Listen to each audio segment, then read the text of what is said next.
3 बार rape attempt कर लिया। उसके बाद जब मैं मजबूर हो गई, कमरे में लेके गए, मैं बैठी, लड़का मेरे सामने आया तो पहले तो पैरों से जमीन खिसकी कि इसके साथ फिजिकल रिलेशनशिप बनाओ ताकि तुम्हारे घर औलाद हो। जब मना करा तो मारा पीटा, तुम्हारे पे एसिड अटैक करवा दूंगा अगर अब दोबारा दिल्ली आओगी, अगर तुम यहाँ आके रहोगी तो या तो तुम्हारे पे एसिड फिकवा देंगे या तुम्हें जान से मरवा देंगे। 6 मर्डर ओखला में हो चुके हैं, 7वां तुम्हारा हो। जामिया नगर की चौकी के SHO को खरीद सकते होंगे आप, बेशक सबको खरीद सकते होंगे, लेकिन ऊपर भी अभी एक सुप्रीम खुदा बैठा है। 3 साल से इसको एक फूटी कौड़ी नहीं दी गई। खुद को मुसलमान कहते हो, लानती हो तुम लोग।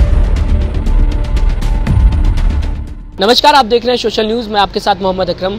हमने कई कहानी सुनी होगी, लेकिन जो आज कहानी मैं आपको बताने वाला हूँ शायद आज तक आपने ना सुनी हो, क्योंकि हमारे साथ जो शख्सियत मौजूद है उनका नाम जारा है। इनकी बताया जा रहा है 2017 में शादी हुई थी, जिससे शादी हुई थी उससे शादी नहीं हुई, किसी और से शादी हुई। हमारे साथ अमन जी मौजूद हैं जो लगातार ऐसे मुद्दों पर अपनी आवाज़ उठाती रहती हैं। सबसे पहले उन्हीं से जानेंगे, क्योंकि मैं हर बार आपको कुछ ना कुछ बताता रहता हूँ, तो उनसे मेरी बात हो रही थी तो मुझे लगा कि वो ज़्यादा बेहतर आप लोगों को बता सकती हैं। तो मैं चाहूँगा आप अपने तरफ से बताएं कि है क्या मुद्दा।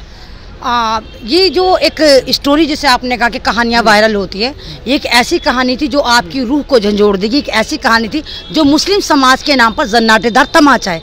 एक ऐसी कहानी थी जो बिल्कुल हकीकत पर मुबनी है।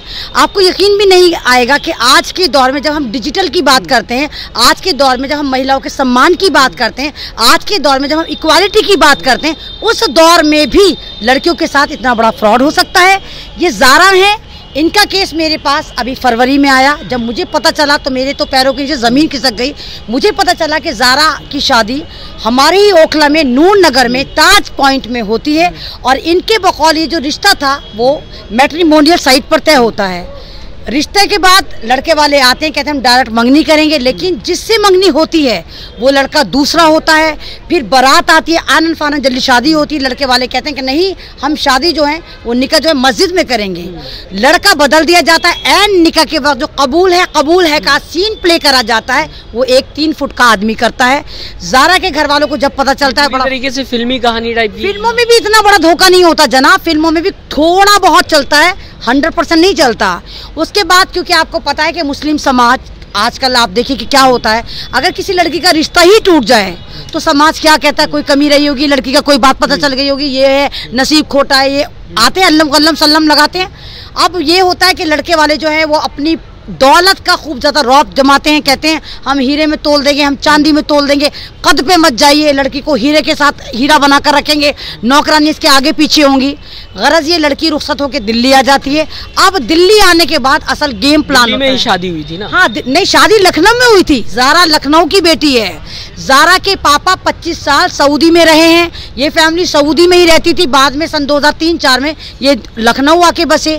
जब ये शादी हो जाती है, 1-1.5 महीने के अंदर ये जो लड़का है ये बहुत ज्यादा एक एग्रेशन नेचर का है, बात बात पे जारा को मारता है। लेकिन नहीं, जब शादी आपकी गलत इंसान से हो जाती, मैं आपसे जानना चाहूंगा, शादी जब आपकी गलत इंसान से हो गई, जिससे कहा गया था उससे शादी नहीं हुई, तो आपने उस पर आवाज नहीं उठाई है? भाई, जब हमें पता चला कि लड़का ये नहीं हुआ, जब हम लोगों को होटल ले जाया गया, भाई घर से तो हम रुखसत होकर आ गए, मैरिज हॉल से रुखसत होकर होटल आए, क्योंकि सुबह फ्लाइट थी उन लोगों की। उन लोगों ने एक दिन भी वहाँ पे रुकना बेहतर नहीं समझा। जब मैंने उन्होंने रुकना बेहतर नहीं समझा। जब मुझे कमरे में लेके गए, मैं बैठी, लड़का मेरे सामने आया तो पहले तो पैरों से जमीन खिसकी। मैंने शायद इनकी अगर कोई रस्म होती होगी, भाई पहले आते होंगे, सलाम दुआ हुई, वो आके बैठ गए, तो मैं सास पीछे पीछे कि नहीं यही तुम्हारे शौहर हैं। तो मैं वहाँ पे बोलती तो क्या बोलती, ना मैं अपने घर वालों को फ़ोन कर पा रही, ना किसी को कुछ कॉल कर पा रही। जैसे तैसे मेरे ससुर ने मुझे आके समझाया कि अब हो चुका है ना, तो तुम कर नहीं सकती हो, चुपचाप हमारे साथ चलो, हम तुम्हारा ख्याल रखेंगे। हमने कहा, मैंने कहा कि ये क्या है, ये तो वो नहीं है। कल नहीं, यही थे। अब हमारे घर वालों को वो झूठा बना रहे कि नहीं यही थे। अब तुम्हारे घर वालों ने अगर कर दी है तो तुम्हारी भी बेहतराई इसी में कि तुम भी हम लोगों के साथ कोऑपरेट करो, हम लोग जैसा कह रहे करके चलो, रहो। हम चुपचाप उनके साथ चल के आ गए। उन लोगों ने बड़ी तसल्लियाँ दी कि मैं तुम्हारे आगे खाना लगाऊंगा, खाना हटाऊंगा, हमारे यहाँ इतने नौकर चाकर हैं, कोई हमारे यहाँ काम काज नहीं करता है, सब झूठ था, सिर्फ कहने की बातें थी उनकी। जब वहाँ पे हम गए पहुँचे तो मुझे पता चला कि भाई हाँ, लड़के के अंदर जो है ना ये कमियाँ हैं, फिजिकली वो अनफिट है, बिल्कुल तरीके से अनफिट है। आया किसी उनके भाई को? दिखाया था उनके बहनोई को, हमारे नंदोई को, मतलब लड़के के जीजा को दिखाया था, मेरे नंदोई को। और उसके साथ कहते थे कि इसके साथ फिजिकल रिलेशनशिप बनाओ ताकि तुम्हारे घर औलाद हो। मेरा लड़का तो दे नहीं सकता तुमको, इसके घर औलाद होगी तो कम से कम हमारा घराना तो चलेगा। और अगर नहीं होगी तो लोग कहेंगे कि बहू भी करके अच्छी से अच्छी लिया है, फिर भी तुम्हारे लड़के के अंदर कोई कमी होगी।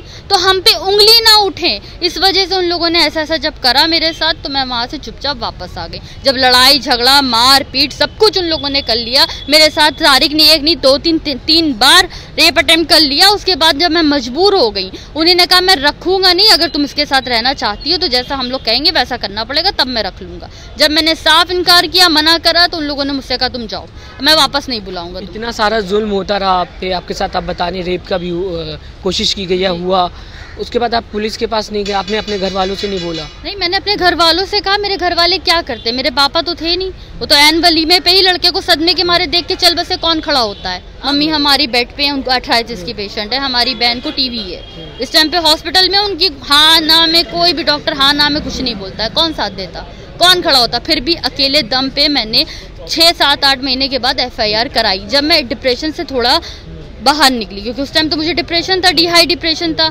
मेरी जेना डिप्रेशन की दवा चल रही थी, नाक से ब्लीडिंग आती थी। जब मेरा सर लड़ा के मारा है तो अब ये स्थिति कर दी है कि जरा सा बोलने पे घबराने पे मेरी नक्सीर फूटती है, अभी भी लग रहा है कि फूटेगी और खून निकलेगा, ऐसा ये हालत तो मरीज बना दिया उन्हें। पूरी तरीके से टॉर्चर किया गया, पूरी तरीके से टॉर्चर किया कि नंदोई के साथ तुम्हें रिलेशनशिप बनाना है। जब मना करा तो मारा पीटा, जब वहाँ से वापस आई और दोबारा हमने चाहा कि हम जाएं तो उन लोगों ने ये कहा कि हम रखेंगे नहीं, रखेंगे तब जब तुम हमारे घर में आके हमारे इनके साथ रिलेशनशिप बनाओगी, तब रखूंगा, वरना नहीं रखूंगा।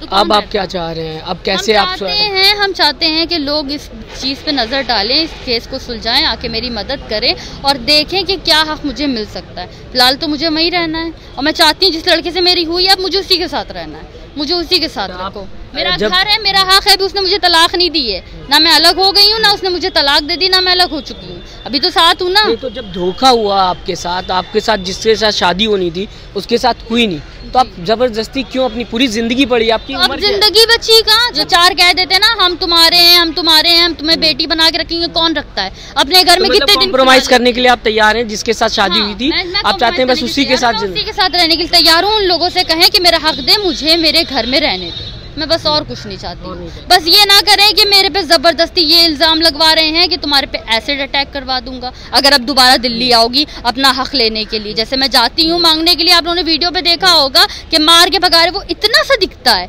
लेकिन जब उसके हाथ चलते हैं ना तो वो धक्का भी दे रहा है, मार भी रहा है, पीट भी रहा है, सब कुछ कर रहा है। मतलब पूरी दुनिया के कार्टून तो उन्होंने अपने घर में भर रखे हैं और दूसरों की बेटियों पे इल्जाम लगाते तुम्हारे घर बेटियां नहीं है, दो हैं। क्या दे रहे हैं आपको पूरी तरीके से? पूरी तरीके से इनको भी दे रहे हैं, हमको भी दे रहे हैं, इनसे कहते हैं केस से हटो, तो हमसे कहते हैं देखिए एक अभी आपने बताया कि आपके साथ रेप किया गया, फिर आप बता रहे हैं कि आपके ऊपर एसिड फेंकने की धमकी दी गई, उसके बाद भी आप भाई ने दी है कि अगर तुम यहाँ आके रहोगी तो या तो तुम्हारे पे एसिड फेंकवा देंगे या तुम्हें जान से मरवा देंगे। 6 मर्डर ओखला में हो चुके हैं, 7वां तुम्हारा होगा।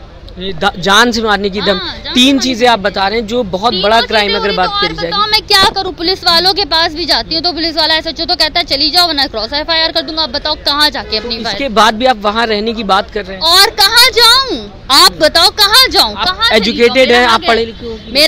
मैं एजुकेटेड हूँ माशाल्लाह से, अल्हम्दुलिल्लाह। मेरे माँ बाप ने हम लोग को पढ़ाया लिखाया सब कुछ है, लेकिन फिर भी बताइए एक लड़की को कौन, मेरे सारे डॉक्यूमेंट मेरे ससुर ने अपने पास हथियार बना के रखे हुए कि अगर मैं इसको इसके डॉक्यूमेंट्स नहीं दूंगा, बिजनेस का जो भी मुझे एक्सपीरियंस लेटर, मेरे सब कुछ, मेरे एक नहीं 4 पासपोर्ट हैं, सऊदी के भी हैं, यहाँ के भी हैं, सब जगह के हैं, सब वो रखे हुए हैं। क्यों? क्योंकि अब मेरे पास इसका जना होता नहीं कि सारे प्रूफ मेरे पास है। अब ये कहाँ तक के अपने प्रूफ के लिए भागेगी, कहाँ तक के बनवाएगी। मेरा सब कुछ उन्हीं ने हटा के मिटा दिया कि अब इसको मैंने हाथ पैर काट के डाल दिए, अब ये कुछ नहीं करेगी तो क्या करेगी, आके घर में वापस रहेगी। तो वापस तो मैं रहना चाहती हूँ, लेकिन लोगों से ये कहना दिखाना चाहती हूँ, दिखा के रहना चाहती हूँ कि कल को मेरे साथ अगर कुछ होता है तो ताज मोहम्मद खान इस चीज़ के पूरे गवाहदार होंगे कि उनकी वजह से मुझे हुआ। शाहीन ताज, बुशरा ताज, शमरा ताज और देखा जाए तो तारिक हुसैन, ये सबसे बड़े बता रही हूँ कि ये सबसे ज़्यादा यही लोग जिम्मेदार हैं और मेरा शौहर साकिब मोहम्मद खान सबसे बड़ा जिम्मेदार ये आदमी है। आपसे मैं आखिर में जानना चाहूँगा, आप लगातार कोशिश कर रहे हैं, क्या आपके हिसाब से क्या इनके केस में होना चाहिए जो बेहतरीन है इनके लिए? देखो, अगर तुम्हें भी पता हो ओखला में जो है 96% मुसलमान रहते हैं और ओखला में रिसेंटली भी 6 मर्डर हुए हैं, मारने वाले मुसलमान, मरने वाले मुसलमान, देखने वाले मुसलमान। वायरल करने वाले बेटी की है ना? नहीं, अब इसी मर्डर का हम लोगों को धमकी दी जा रही है कि 6 मर्डर हुए, कुछ नहीं हुआ तो 7वां भी कर देंगे तो क्या फर्क पड़ता है। अच्छा, जी।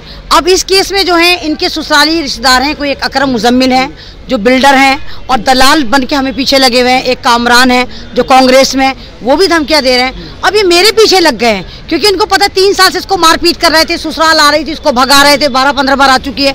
जब ये मेरे पास केस आया तो फरवरी से मैं इस केस को हल करने की कोशिश कर रही हूँ, समझा रही हूँ, ये आपकी बेटी है, ये मुसलमान की बेटी है, ओखला की भारत की बेटी है, इसको जगह दो, इज्जत दो। तो उन लोगों ने मुझे ही मारने की धमकियां दे दी हैं, मेरे ही खिलाफ फेसबुक पे ग्रुप बनना है, व्हाट्सएप पे ग्रुप बनना है, मुझे राखी सावंत से भी ज्यादा बदतरीन बताया जा रहा है कि राखी सावंत भी इससे ज्यादा अच्छी है, और अमन रिजवी अगर तू इस केस से पीछे नहीं हटी तो हम तेरा रेप करवा देंगे, तेरे पे तेजाब फेंकवा देंगे। इतना आसान है क्या? आप बेशक जामिया नगर की चौकी के SHO को खरीद सकते होंगे, आप बेशक सबको खरीद सकते होंगे, लेकिन ऊपर भी अभी एक सुप्रीम खुदा बैठा है, उसकी लाठी बेआवाज होती है। अगर आप ज्यादती करेंगे, हर घर में बेटी है, चाहे वो मुसलमान का घर हो, चाहे वो दलित का घर हो, चाहे वो सरदार का, हर एक के घर में बेटी है। अगर आप बेटी के साथ ज्यादती करेंगे तो ऊपर वाला आपको नहीं छोड़ेगा। तो यानी आप दलाली में पैसे खिलाए जा रहे हैं। आपने जाकर लखनऊ में इसका वकील खरीद लिया, वहाँ के थाने खरीद लिए, लगातार मुझे भी पैसे की ऑफर आ रही है कि अमन रिजवी केस से साइड हो जाओ, हम तुम्हें पैसे दे देंगे। इस लड़की को तुम्हें नहीं रखा जाता, 3 साल से इसको एक फूटी कौड़ी नहीं दी गई, 3 साल से इसका मेंटेनेंस नहीं दिया गया, इतनी बीमार है, गाल ब्लेडर इसका फटने वाला है, इसकी किडनी में 18 mm की 2 स्टोन हो चुकी है, डॉक्टर ने ऑपरेशन बता दिया है, इसकी माँ बिस्तर पर है, बहन लास्ट स्टेज है, भाई मंदबुद्धि है, बाप इसकी शादी के से मर गया। कुछ शर्म नहीं आती तुम लोगों को? तो कौन सा वाला इस्लाम फॉलो करते हो तुम? खुद को मुसलमान कहते हो, लानती हो तुम लोग। लानत है उन लोगों पर जो उसको देकर इसकी मदद नहीं करते। बहुत बहुत शुक्रिया आप लोगों का हमसे बात करने के लिए। आपसे मैं जानना चाहूँगा जनता से क्या कहेंगे, जो लोग सुन रहे हैं आपको? बस इतना कहना चाहूँगी कि आपके घर भी बेटियां हैं, अगर आपके घर बेटियों के साथ होता है तो क्या आप लोग खड़े नहीं होगे? ये बन के खड़े हो कि मेरे आगे मेरा भाई नहीं है, मेरा बाप नहीं रहा है, तो ये बन के मेरे साथ खड़े हो जाओ, मेरा हक दिला दो, और कुछ नहीं चाहिए मुझे।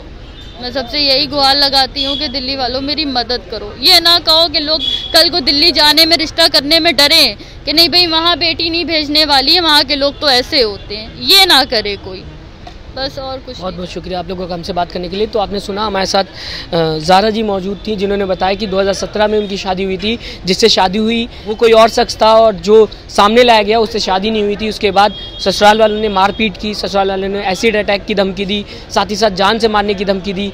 जब एक लड़की अपने घर छोड़ती कहीं और जाती तो उसको उम्मीद होती कहीं ना कहीं कि मेरी नई ज़िंदगी अच्छी बेहतर होगी, लेकिन आज इनके हालात ऐसे हैं कि ये कह रही हैं ठीक है जिससे भी शादी हो गई, जो भी मेरी ज़िंदगी में हुआ, मैं आज से भी अपनी ज़िंदगी बेहतर करना चाहती हूँ, लेकिन वो भी नहीं हो रही है। तो कोशिश करिएगा आप लोगों को, अगर ये लगे कि हाँ आप कुछ कर सकते हैं तो ज़रूर सामने आइएगा। अगर नहीं कर सकते तो कम से कम ये करिएगा कि इनकी बात को ज़्यादा लोगों तक पहुँचाइएगा, ताकि ज़्यादा से ज़्यादा लोगों तक इनकी बात पहुँचे। कहीं ना कहीं अगर सरकार तक इनकी बात पहुँचती तो इनकी मदद जो है वो सरकार करेगी। कोशिश करिएगा सरकार जो है, जो इस समय सुन नहीं रही, जो मेन स्ट्रीम मीडिया है, उससे भी ज़्यादा लोगों तक इसको पहुँचे। आपका साथ हमें बहुत ज़रूरी है इस केस को सॉल्व करने में। नमस्कार। चैनल को लाइक, शेयर एंड सब्सक्राइब करें और बेल आइकन दबाना ना भूलें।